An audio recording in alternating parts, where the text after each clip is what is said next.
আমি তারেক রহমান সশস্ত্র চিত্রে আমি মোহাম্মদ ইউনূস শপথ গ্রহণ করিতেছি যে আমি শেখ হাসিনা তিনি যেন সবার চেয়ে আলাদা। ৩ বছরে শপথ পড়িয়েছেন তিনটি ভিন্ন ভিন্ন সরকারকে, যার কারো ভাগ্যে জোটেনি।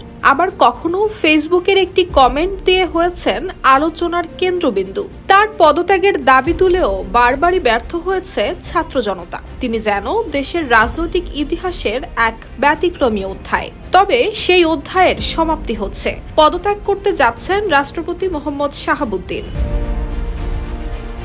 ২০২৩ সালের ২৪ এপ্রিল আওয়ামী লীগের মনোনয়নে বাংলাদেশের ২২তম রাষ্ট্রপতি হিসেবে বঙ্গভবনে প্রবেশ করেন মোহাম্মদ শাহাবুদ্দিন। বিনা প্রতিদ্বন্দ্বিতায় পাওয়া সেই রাষ্ট্রপতির পদে থাকার কথা ছিল ২০২৮ সাল পর্যন্ত। কিন্তু মাঝেই বদলে যায় দেশের রাজনৈতিক দৃশ্যপট। ২০২৪ সালের ৮ আগস্ট তিনি শপথ পড়ালেন ডক্টর মোহাম্মদ ইউনূসের নেতৃত্বাধীন অন্তর্বর্তী সরকারকে। এরপর রাজনৈতিক পালাবদলের নতুন অধ্যায়ে আবারও সেই একই রাষ্ট্রপতি। সবশেষ ১৭ ফেব্রুয়ারি তিনি শপথ পড়ালেন তারেক রহমানের নেতৃত্বাধীন নতুন সরকারকে। তবে এই রেকর্ডের পাশাপাশি তাকে ঘিরে বিতর্ক কম হয়নি। ২০২৪ সালের গণ অভ্যুত্থানের পর থেকেই তার পদত্যাগের দাবি ওঠে। এভাবেই কোটি কোটি মানুষের ঘরে দেশ জুড়ে ফ্রিজ একটাই, Walton.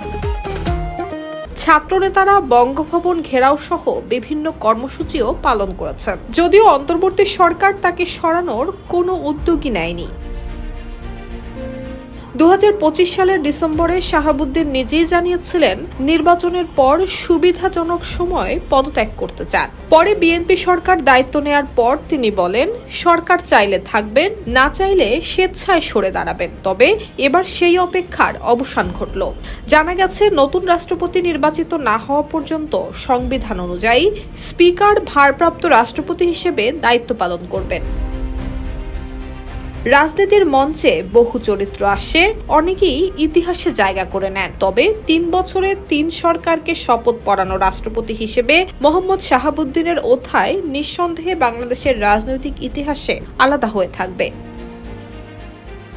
News desk, Bangladesh bulletin.